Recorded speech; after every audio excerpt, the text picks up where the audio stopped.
శ్రమ సౌందర్యానికి కారణం. కొత్తగా కదా, శ్రమట దేనికి కారణమైంది? నీ అందానికి కారణమవుతుంది. ఏమన్నా పీరలో లేకున్నారు, పీరలు కాదండి. అందం అంటే యోగ గ్రంథంలో ఉంటుంది. అందం చివరాధ్యాయం తీయండి సార్. యోగ గ్రంథం చివరాధ్యాయంలో, చివరాధ్యాయం అంటే ఎన్నో అధ్యాయం? 42వ అధ్యాయంలో చివరిలో ఉంటుంది. 15వ వచనం అనుకుంటుంది.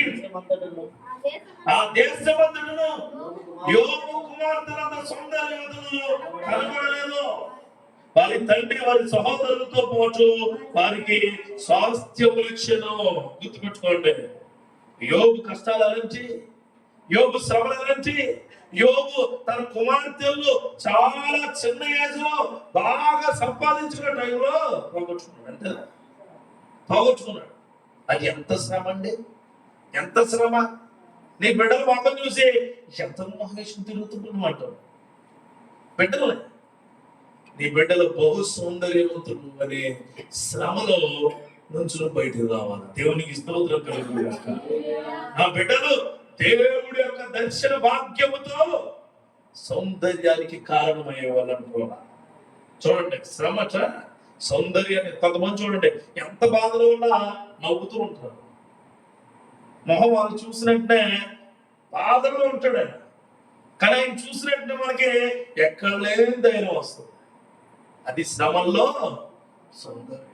చూడండి, ఒకరి మొహం కలగా ఉంటుంది, చాలా కలగా ఉందంటారు. తెలుసా? మీరు ఎప్పుడు అన్నా, ఎవరన్నా మీరు అసలు మీరు అంటారు, ఎప్పుడు అంటారంటే కలగా ఉందని అర్థంలో చూసుకున్నాం. ఎంత కలగా ఉన్నారు అంటే ఏంటి? మీరు అంటారు ఎప్పుడు, when you are observing the mirror, అర్థం చేయండి కలగా ఉన్నాం, చాలా బాగున్నాం. అలా కాదు, దేవుడు ఏమన్నాడు తెలుసా? నిన్ను వలని పొరుగు వారిని ప్రేమించు, ప్రేమించు. ఎదుటి వ్యక్తి బాగా లేనప్పుడు ఆ బాగా చూసి అడగాలి, ఏమైందమ్మా అలా నిన్నట్లా లేదు నీ మొక్కం, కలిసిపోయావా, ఏమైంది అనగానే లోపల నువ్వు ప్రభువా ఆ కళావుడికి దయచేయమయ్యా అని అడగాలి. అలా కాకుండా ప్రభు ఇంకా దిగజార్చి ఏడ్చేయాలి. ఏంటడా ఏడ్చేయాలి, కింద దొంగ ఏడ్చేయాలి. అసలు సమస్య లేదు. అవసరమైతే నేను ఏమిస్తాను, కచ్చిలు ఇస్తాను, నాప్కిన్స్ ఇస్తాను, టిష్యూలు ఇస్తాను. ఎందుకు?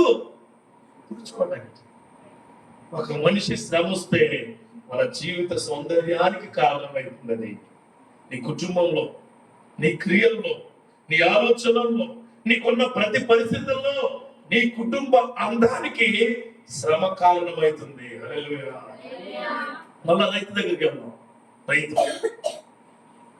రైతు మొక్కలు వేసినప్పుడు అందంగా ఏమన్నా ఉంటుందా? విత్తనాలు వేసినప్పుడు అందం ఏమైనా ఉంటుంది? మట్టి ఉంటుంది. విత్తనాలు పెరిగినప్పుడు ఆకుముడి చూస్తే ఎంత బాగుంటుంది. భలే ఉందండి, చాలా వచ్చింది. ఎక్కడ తెచ్చారు విత్తనాలు? మరలా అది ఊడ్చి కొంత సమయం వచ్చే వరకు మళ్ళీ బాగోదు. మరలా కొంత సమయం వచ్చాక అప్పుడు దోమపోటు అది మందు కొడుతూ ఉంటారు. అప్పుడు చాలా బాగుంటుంది. చివరి బస్సులోకి ఆ వెన్నె విడిచి ఆ యొక్క ధాన్యము వచ్చేటప్పుడు చాలా సౌందర్యంగా ఉంటుంది. చూడండి, చాలా బాగుంటుంది. మన జీవితం కూడా అందుకే అంటున్నాను, మన శ్రమలు మనకు సౌందర్యాన్ని తీసుకొస్తాయి. మన శ్రమలు మనకు అందాన్ని తీసుకొస్తాయి. మన మాటకు అందం ఉంటుంది. శ్రమంలో మాట్లాడే వ్యక్తి అందంగా ఉంటాడట. హల్లెలూయా. అందంగా. శ్రమల్లో నువ్వు మాట్లాడే మాట ఎందుకు వచ్చింది, బతుకు చచ్చిపోతుంది అనకూడదు. ఏమనాలా? ప్రభువా ఎంత శ్రమ వచ్చినా నువ్వు నాతో ఉంటే చాలా. అదే అందం, అదే అందం. ప్రభు ఎందుకు పిల్లలు ఉంటారు ఇలా ఎగ్జామ్స్, మళ్ళీ ఎగ్జామ్స్ దగ్గర అది 2 ఫెయిల్ అయింది, ఇది 3 ఫెయిల్ అయింది, 2 ఎందుకు 5 ఫెయిల్ అయ్యావు? నువ్వు చేయొచ్చు కదా. వీళ్ళకి అందంగా మాట్లాడుకుంటారు. 5 చేసావు నన్ను, నా పక్కన అటు కూర్చుంది 3, ఇటు కూర్చుంది 2, నన్ను 5 ఎందుకు చేసావు? 1 చేయొచ్చు కదా. తెలియట్లేదు నీకు. ఆ లోడకి చిల్లడింది, నీ వాడికి కూడా చిల్లడింది. అంతే. వాళ్ళ 5 చిల్లులు ఒకసారి మునిగిపోతే నువ్వు కొద్ది లేటుగా సౌందర్యం అంటే ఎలా ఉండాలి తెలుసా? ప్రభా క్లాస్ ఫస్ట్ వస్తుంది కదా, ఆమెను కృపతో తీయొచ్చున్నాయా.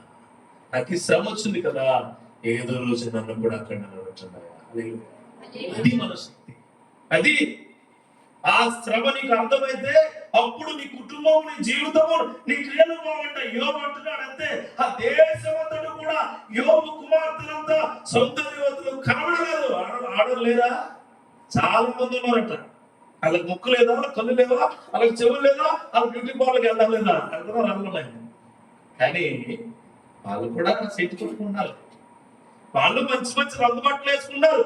కానీ యోబు కుమార్తెలంత సౌందర్యం ఎవరికి నేను స్వాస్థ్యంగా ఉన్నట్టు. ఇప్పుడు కూడా ఆ యొక్క ఏరియాలో